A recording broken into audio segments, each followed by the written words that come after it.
Formula ఈ car రేస్లో ప్రభుత్వానికి నివేదిక ఇచ్చింది ఏసీబీ. ఈ కేసులో సుదీర్ఘంగా విచారణ జరిపిన ఏసీబీ ప్రభుత్వానికి నివేదిక ఇచ్చింది. ఈ కేసులో ఇప్పటికే 2 సార్లు కేటీఆర్ను ప్రశ్నించి స్టేట్మెంట్ రికార్డు చేశారు ఏసీబీ అధికారులు. హెచ్ఎండీఏ కార్యదర్శి అరవింద్ కుమార్ను కూడా ప్రశ్నించారు. ఏసీబీ నివేదిక ఇవ్వడంతో ఇప్పుడు ప్రభుత్వం తీసుకునే నిర్ణయంపై ఉత్కంఠ నెలకొంది.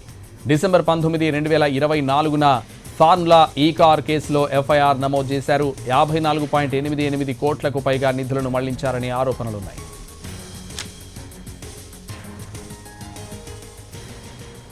మే 26, 2025న కేటీఆర్కు మొదటిసారి నోటీస్ ఇచ్చింది ఏసీబీ. జూన్ 13, 2025న మరోసారి నోటీస్ ఇచ్చింది. జూన్ 16, 2025న ఏసీబీ విచారణకు హాజరయ్యారు కేటీఆర్. పీఎంఎల్ఏ యాక్ట్ కింద ఈడీ కూడా విచారణ జరిపింది.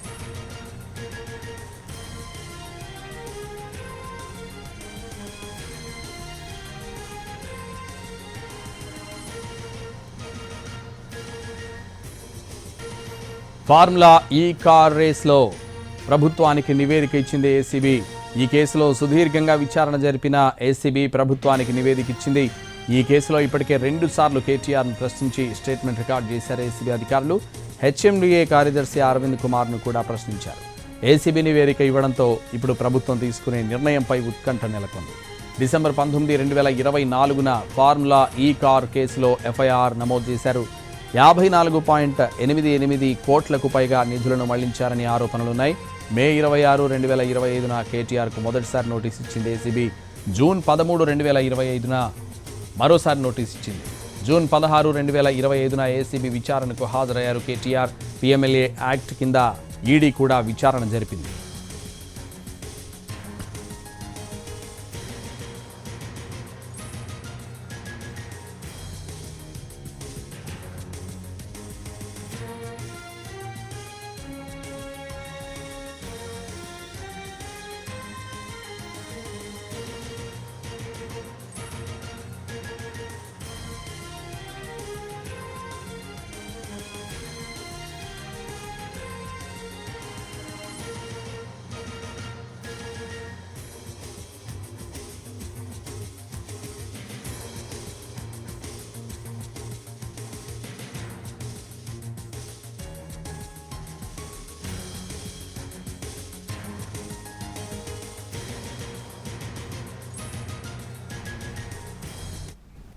ఫార్ములా ఈ కార్ రేస్ కేసులో ప్రభుత్వానికి నివేదిక ఇచ్చింది ఏసీబీ.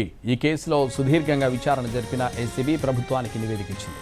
ఈ కేసులో ఇప్పటికే 2 సార్లు కేటీఆర్ను ప్రశ్నించి స్టేట్మెంట్ రికార్డు చేశారు ఏసీబీ అధికారులు. హెచ్ఎండీఏ కార్యదర్శి అరవింద్ కుమార్ను కూడా ప్రశ్నించారు. ఏసీబీ నివేదిక ఇవ్వడంతో ఇప్పుడు ప్రభుత్వం తీసుకునే నిర్ణయంపై ఉత్కంఠ నెలకొంది.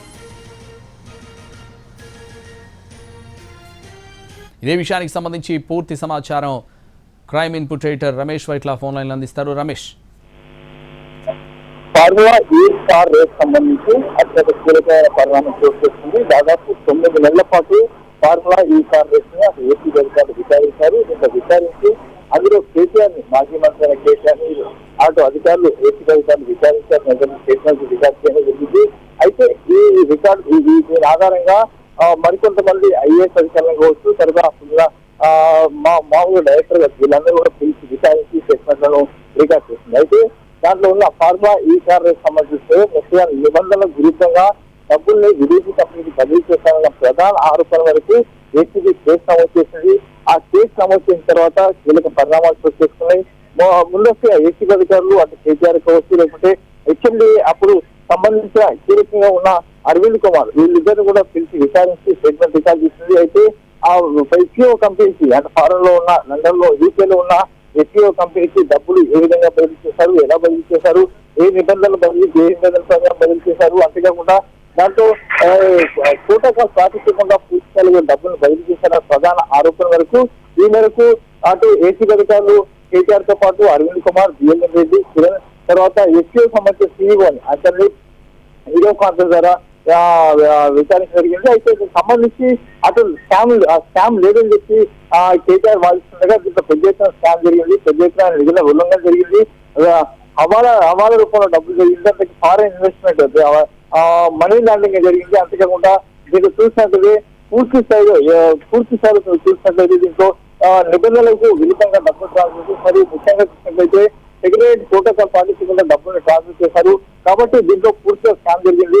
అయితే కేసీఆర్ మాత్రం ఒక విషయం చెప్తున్నారు, పోయిన డబ్బులు తిరిగి వచ్చాయి, ఎక్కడ కూడా నిధులు దుర్వినియోగం కాలేదు, స్కామ్ జరగలేదు, అంతేకాకుండా రూల్స్ ప్రకారం డబ్బులు పంపించామని చెప్పి కూడా అది కేసీఆర్ వాదిస్తూ వచ్చారు. అయితే దీనికి సంబంధించి ఎస్ఎండీ సంబంధించి తెలిసిన ఉన్న అరవింద్ కుమార్ మాత్రం అప్పటి మంత్రి అయిన కేసీఆర్ చెప్తున్న డబ్బులు మేము ట్రాన్స్ఫర్ చేశాము, అంతేకాకుండా అప్పటి కేసీఆర్ ఇచ్చిన రెండు మాట ప్రకారం అయితే వాట్సాప్ లో చేసిన స్టార్టింగ్ కావచ్చు, లేకుంటే వాట్సాప్ కాల్ కావచ్చు, ఇవన్నీ కూడా అటు ఏసీబీ అధికారులకు అరవింద్ కుమార్ కూడా ఇవ్వడం జరిగింది. అయితే వీటన్నిటి మీద సమగ్రంగా విచారించినప్పుడు ఫిబ్రవరి 2023లో ఫార్మా సర్వీస్ హైదరాబాద్ జరిగింది.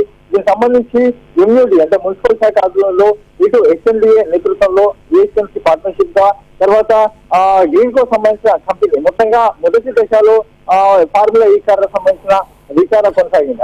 ఫార్ములా ఈ కార్ల సంబంధించిన రేస్ కొనసాగింది. అయితే రెండో దఫ అటు ఫార్ములా ఈ కార్ల సంబంధించిన రేస్ జరిగే సమయంలో గ్రీన్ కో కంపెనీ దాన్ని తప్పుకోవడంతో డైరెక్ట్ గా ప్రభుత్వమే అందులోకి ఆ పార్ట్నర్షిప్ లోకి ఎంటర్ కావడం తర్వాత ఎస్సీతో ఒప్పందాలు చేసుకోవడం తర్వాత అప్పుడు నిర్వహించిన దానికి సంబంధించిన డబ్బులు కూడా అటు యూసీలో ఉన్న కంపెనీకి మొత్తంగా ఫోన్ల రూపంలో డబ్బులు కూడా పంపించడం జరిగింది. అయితే వీటన్నిటికి సంబంధించి కూడా అటు ముఖ్యంగా చూసినట్లయితే దీంట్లో అటు కేటాలు విచారించింది, ఐఏఎస్ అధికారులను విచారించింది, కొంత గ్రూప్ వన్ ఆఫీసర్ విచారించింది.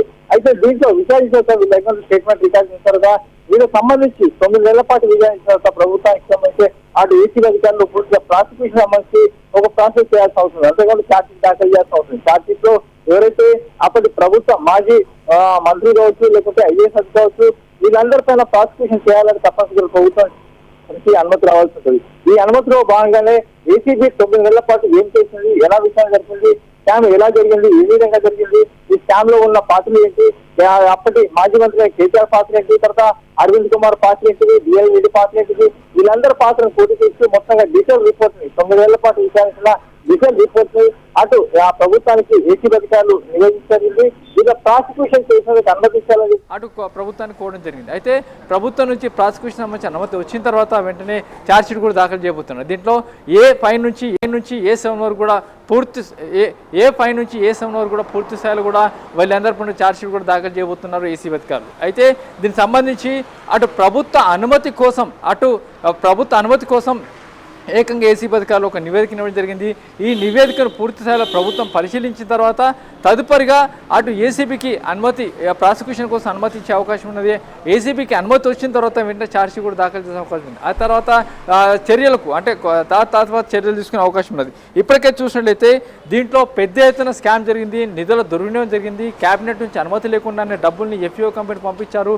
అంతేకాదు క్యాబినెట్ నుంచి ఎలాంటి ముందస్తు అనుమతి కావచ్చు, లేకుంటే అప్పుడు ఎలక్షన్ జరుగుతున్న సమయంలో ప్రభుత్వానికి సంబంధించి ఎలాంటి అనుమతి కావచ్చు, చీఫ్ సెక్రటరీ అనుమతి కావచ్చు, లేకుంటే అప్పటి ప్రభుత్వం ముఖ్యమంత్రి అనుమతి కావచ్చు, ఎవరి అనుమతి లేకుండా నేరుగా మొత్తంగా డబ్బులకి యూకే ఫోన్ల రూపంలో వాటిని ఏదైతే ఆంధ్ర బ్యాంక్ కావచ్చు, ఎస్బీఐ బ్యాంక్ నుంచి మొత్తంగా డబ్బులు కూడా ఎఫ్ఈఓ కంపెనీ యూకేలో ఉన్న ఎఫ్ఈఓ కంపెనీకి బదిలీ చేశారు. కాబట్టి ఇందులో స్కామ్ జరిగింది. ఈ స్కామ్ సంబంధించి విచారణ జరపాలని చెప్పి కూడా ఏసీబీకి అటు ప్రభుత్వం లేఖ రాయడంతో ఏసీబీ ఆ మేరకు కేసు నమోదు చేసింది. ముందస్తుగా ఒక ప్రాథమికంగా విచారణ జరిపింది. విచారణలో అందులో స్కామ్ జరిగినట్టు రూఢి కావడంతో ఏకంగా ఆ మేరకు ఏసీబీ కేసు నమోదు చేసి ఇందులో అందరినీ కూడా విచారణ జరిగింది. దాదాపు 60 మందిని ఇప్పటివరకు విచారించింది. ఇంత కీలకంగా చూసినట్లయితే అటు కేటీఆర్ కావచ్చు, అరవింద్ కుమార్ కావచ్చు, లేకుంటే బిఎల్ రెడ్డి కావచ్చు, ఎఫ్ఈఓ సంబంధించిన సీఈఓ కావచ్చు, వీళ్ళందరూ కూడా విచారించింది. వీళ్ళతో పాటుగా అటు గ్రీన్ కో కంపెనీ సంబంధించిన ప్రతినిధులతో పాటుగా కొన్ని ప్రైవేట్ సంస్థలు కావచ్చు, జిహెచ్ఎంసీ కావచ్చు, హెచ్ఎండిఏ కావచ్చు, వీళ్ళందరినీ కూడా ఏసీబీ అధికారులు పిలిచి విచారించి దాదాపు 9 నెలల పాటు వీళ్ళందరినీ పిలిచి విచారించారు. వాళ్ళ దగ్గర స్టేట్మెంట్ రికార్డ్ చేయడం జరిగింది. అయితే రికార్డ్ చేసిన స్టేట్మెంట్లో ఇందులో స్కామ్ జరిగిందని అటు ఏసీబీ నిర్ధారణకు వచ్చింది. అంతేకాకుండా నిధుల దుర్వినియోగం జరిగింది, నిధుల సంబంధించిన బదిలీలో పూర్తి అక్రమాలు జరిగాయి, ప్రోటోకాల్ పాటించలేదు, అంతేకాకుండా ఎలాంటి ఏదైతే మనీ లాండరింగ్ అనేది ఒక జరిగింది. కాబట్టి దీనికి సంబంధించి స్కామ్ సంబంధించి అసలైన నిందితులు కావచ్చు, లేక వీళ్ళపైన చర్యలు తీసుకోవాలంటే ప్రభుత్వం నుంచి అనుమతి కావాలని చెప్పి ఒక నివేదికను తయారు చేసి ఆ మేరకు నివేదికని ఏసీబీ అధికారులకు ఏసీబీ ప్రభుత్వానికి ఇవ్వడం జరిగింది. ప్రభుత్వానికి సంబంధించి ఇప్పుడు అటు ఏసీబీ నివేదిక వచ్చిన నేపథ్యంలో ఫర్దర్గా ప్రాసిక్యూషన్ కోసం ప్రభుత్వం నుంచి అనుమతి వచ్చిన తర్వాత ఛార్జ్షీట్ దాఖలు చేయబోతున్నారు. అయితే ఛార్జ్షీట్లో మొత్తంగా 16 మంది పేర్లు ఉండబోతున్నట్లుగా సమాచారం. రమేష్, అయితే ప్రభుత్వం ఏసీబీ అందించిన నివేదికను ఈడీ కావచ్చు, సిబిఐ కావచ్చు ఇచ్చే అవకాశాలు ఏమైనా ఉన్నాయి? ఎస్ దీనికి సంబంధించి చూసినట్లయితే నిధుల దుర్వినియోగం కనబడుతుంది. అంతేకాకుండా మనీ లాంటి విదేశీ మార్గదర్శనం సంబంధించిన విదేశీ మార్గదర్శనం సంబంధించిన అక్రమాలు కనబడుతున్నాయి. కాబట్టి దీనిలో ఖచ్చితంగా అటు సిబిఐ కావచ్చు లేకుంటే ఈ సిబిఐకి ఇచ్చే అవకాశం అయితే కనబడుతుంది. ఎందుకంటే దీనికి సంబంధించి చూసినట్లయితే డబ్బుల దుర్వినియోగం జరిగింది, అటు పెద్ద ఎత్తున స్కామ్ జరిగింది, అంతేకాకుండా నిధుల బదలాయింపులో అక్రమాలు జరిగాయి. ప్రభుత్వ అనుమతి లేకుండా ఒక మంత్రి తన నోటి మాటతోటి ఒక ప్రభుత్వ శాఖకు చెప్పేసి డబ్బులు కూడా బదిలీ చేశారు. కాబట్టి ఇలాంటి నిబంధనల విరుద్ధంగా డబ్బులు బదిలీ చేయడము, అంతేకాకుండా ప్రభుత్వం అనుమతి కావచ్చు, ఆర్బీఐ అనుమతి లేకుంటే విదేశీ మార్గదర్శన రూపంలో విదేశంలో ఉన్న ఒక యూకే కంపెనీ FAO కంపెనీకి డబ్బులు కూడా బదిలీ చేశారు. కాబట్టి దీంట్లో అక్రమాలు చోటు చేసుకున్నాయి. కాబట్టి ఇది విదేశాల్లో కూడా దీనికి సంబంధించిన స్కామ్ సంబంధించిన విషయం ఉంది నేపథ్యంలో అటు సిబిఐకి అటు ప్రభుత్వం అప్పగించే అవకాశం అయితే కనబడుతుంది. ఎందుకంటే అటు విదేశీ మార్గదర్శన రూపంలో పెద్ద ఎత్తున అక్రమాలు జరిగిన నేపథ్యంలో విదేశాల్లో ఉన్న కంపెనీలు కావచ్చు, విదేశాల్లో మనుషులను విచారించాలన్నా అక్కడ మనుషుల్ని ఇక్కడ రప్పించాలన్నా కూడా అటు మన ఏసీబీ తోటి కాదు, అంతేకాకుండా దీనికి సిఐడి లేదంటే సిబిఐకి ఇస్తేనే వాళ్ళు పూర్తి స్థాయిలో దీన్ని న్యాయం చేసే విచారణ జరిపే అవకాశం ఉంటుంది. కాబట్టి సిబిఐ కావచ్చు, సిఐడి కావచ్చు అటు రిఫర్ చేసే అవకాశం ఉంటుంది. కానీ ఇప్పుడు మాత్రం ఏసీబీ దీంట్లో విచారణ జరిపింది, ఒక నివేదిక ఇచ్చింది, ప్రాసిక్యూషన్ అనుమతి కోరుతుంది. కాబట్టి ముందస్తుగా అయితే ఏసీబీకి అయితే ప్రాసిక్యూషన్ కోసం అనుమతి ఇచ్చిన తర్వాత ఫర్దర్గా అటు సిఐడి కావచ్చు, సిబిఐకి అప్పగించే అవకాశం అయితే కనబడుతుంది. అయితే రమేష్, ఒకవేళ అవసరం అనుకుంటే మళ్ళీ కేటీఆర్ని కావచ్చు, అధికారులను కావచ్చు ఈ కేసుకు సంబంధించి విచారణకు పిలిచే అవకాశాలు ఉన్నాయి. ఎస్, ఏదైతే చివరిసారి గత 2 నెలల క్రితం అటు కేటీఆర్ను విచారించి దాదాపు 3-4 గంటల పాటు స్టేట్మెంట్ రికార్డ్ చేసినప్పుడు ఆ తర్వాత తిరిగి అతన్ని పంపించే సమయంలో కూడా అటు ఏసీ అధికారులు ఒకే విషయం కూడా ఖచ్చితంగా చెప్పడం జరిగింది. తిరిగి మేము ఎప్పుడైనా అవసరం అనుకుంటే పిలిచినప్పుడు మీరు రావాలని చెప్పి కూడా చెప్పడం జరిగింది. అందుకు కేటీఆర్ కూడా ఒప్పుకోవడం జరిగింది. ఏ అసెంబ్లీలో పిలిచినా వస్తామని చెప్పడం జరిగింది. కానీ కేటీఆర్ మాత్రం ఎక్కడ కూడా ఇందులో అక్రమాలు జరగలేదు, పూర్తిగా చట్టబద్ధంగా నిధుల బదలాయింపు జరిగింది, చట్టానికి వ్యతిరేకంగా ఇక్కడ నిధులు బదలాయింపు చేయలే అని చెప్పి కూడా తన వాదనని ఏసీ ముందు చెప్పి రావడం జరిగింది. కానీ ఐఏఎస్ అధికారి అరవింద్ కుమార్ మాత్రం ఇందులో పూర్తిగా ఒక మంత్రి తన నోటి మాట ద్వారా వాట్సాప్ చాటింగ్ ద్వారా చిన్న వాట్సాప్ మెసేజ్ ద్వారా అతను డబ్బులు పంపించమంటే మేము ఎలాంటి చూడకుండా డబ్బులు మొత్తం కూడా యూకేలో ఉన్న FAO కంపెనీ డబ్బులు పంపించడం జరిగింది. కాబట్టి ఇందులో మా తప్పు లేదు, ఇది పూర్తి స్థాయిలో కూడా అప్పటి మంత్రి సంబంధించిన చెప్పిన వరకే మేము వ్యవహరించామని చెప్పి కూడా అరవింద్ కుమార్ చెప్పడం జరిగింది. అయితే అరవింద్ కుమార్ స్టేట్మెంట్ కీలకమని చెప్పొచ్చు. ఎందుకంటే అరవింద్ కుమార్ స్టేట్మెంట్ ఆధారంగానే కేసు మొత్తం నడుస్తుంది. ఎందుకంటే HMDL అప్పుడు కీలకంగా ఉన్నాడు అతని స్టేట్మెంట్ ఆధారంగానే అటు కేటీఆర్ 2 సార్లు పిలిచి విచారించింది. అంతేకాకుండా కేటీఆర్ని విచారించే సమయంలో అరవింద్ కుమార్ స్టేట్మెంట్ అతను ముందు పెట్టడం జరిగింది. పెట్టి విచారించినప్పుడు తాను తిరిగి అధికారంలోకి వస్తాము, అధికారంలోకి వచ్చిన తర్వాత ఫార్ములా ఈ కార్యక్రమం సెకండ్ టైం కూడా నిర్వహిస్తామన్న ధీమతోటి మేము చెప్పడం జరిగింది. అంతేకాకుండా ఇక్కడ డబ్బులు సంబంధించి చూసినట్టయితే ఎక్కడ ఇల్లీగల్ మేము డబ్బులు పంపించలేదు, పూర్తిగా చట్టబద్ధంగానే పంపించామని కూడా కేటీఆర్ తన వాదన చెప్పింది. అయితే ఆర్బీఐ మాత్రం ఆర్బీఐ రూల్స్ విరుద్ధంగా ఒకవేళ విదేశీ మార్గదర్శనంలో డబ్బుల్ని విదేశాల్లో కంపెనీ పంపించాలంటే తప్పనిసరిగా ఆర్బీఐ పర్మిషన్ తీసుకోవాల్సి ఉంటుంది. కానీ ఆర్బీఐ అనుమతి లేకుండానే డబ్బులు మొత్తాన్ని కూడా యూకే సంబంధించిన FAO కంపెనీ కూడా బదిలీ చేయడం జరిగింది. కాబట్టి ఇందులో ఈడీ ఇప్పటికే దీంట్లో ఎంట్రీ కావడం జరిగింది. ఈడీ ఇంకా విచారణ కొనసాగుతుంది. ఈ విదేశీ మార్గదర్శనం సంబంధించిన ఒక నిధుల బదలాయింపు గోల్మాల్ జరిగిందని చెప్పి ఈడీ ఇప్పటికే గుర్తించింది. ఆ మేరకు ఈడీ అటు కేటీఆర్ కావచ్చు, అరవింద్ కుమార్ కావచ్చు వీళ్ళని కూడా విచారించింది. ఇప్పుడు ఏసీబీ కూడా విచారణలో కూడా అదే విషయం కూడా బయటపడింది. నిధుల అక్రమాలు కావచ్చు, నిధుల బదలాయింపులో ప్రోటోకాల్ పాటించాలన్న కూడా విషయం కూడా బయటపడింది. కాబట్టి దీనికి సంబంధించి ప్రాసిక్యూషన్కి అనుమతించండి, మేము ఫర్దర్గా ఛార్జ్షీట్ వేయడానికి అనుమతించాలని చెప్పి కూడా ఇప్పుడు ప్రభుత్వానికి ఏసీబీ అధికారులు నివేదిక ఇచ్చారు. ప్రభుత్వం ఆ మేరకు ఏ విధంగా నిర్ణయం తీసుకుంటుంది, ఏ విధంగా ముందుకు వెళ్తుందో చూడాల్సి ఉంది. అయితే రమేష్, ఇప్పటివరకు మనీ లాండరింగ్కి సంబంధించి PMLA యాక్ట్ కింద విచారణ జరిపిన ఈడీ అసలు ఏం తేల్చింది? ఈడీ నివేదికను కూడా ఇప్పుడు ఏసీబీ నివేదికలో పొందుపరిచింది. ఈడీ ఏసీబీ 2 డిఫరెంట్ ఏజెన్సీలు. ఇది central agency, ED central agency, ACB state agency. వాళ్ళకి సంబంధం ఉండేది. ఈడీ అనేది కేవలం విదేశీ మార్గదర్శన రూపంలో జరిగిన అక్రమాలకు సంబంధించుకోవచ్చు, మనీ లాండరింగ్కి సంబంధించిన వ్యవహారం మీద మాత్రమే ఈడీ దృష్టి పెట్టింది. విదేశాల్లో ఉన్న ఒక యూకే కంపెనీ FAO కంపెనీకి డబ్బుల్ని ఏ విధంగా బదిలీ చేస్తారు, రూల్స్ ప్రకారం వెళ్ళాయా, రూల్స్ లేకుండా వెళ్ళాయా, లేకుంటే హవాలా రూపంలో వెళ్ళాయా, మనీ లాండరింగ్ రూపంలో వెళ్ళాయా, లేకుంటే ఆర్బీఐ అనుమతి తీసుకున్నారా లేదా, అంతేకాకుండా ఆర్బీఐ అనుమతి లేకుండా ఎలా వెళ్ళాయి, అసలు రూల్స్ ప్రకారం చూసినట్టయితే అప్పుడు క్యాబినెట్ పర్మిషన్ తీసుకోవాల్సి ఉంటుంది. అప్పుడు క్యాబినెట్ పర్మిషన్తో పాటుగా చీఫ్ సెక్రటరీ పర్మిషన్ తీసుకోవాల్సి ఉంటుంది.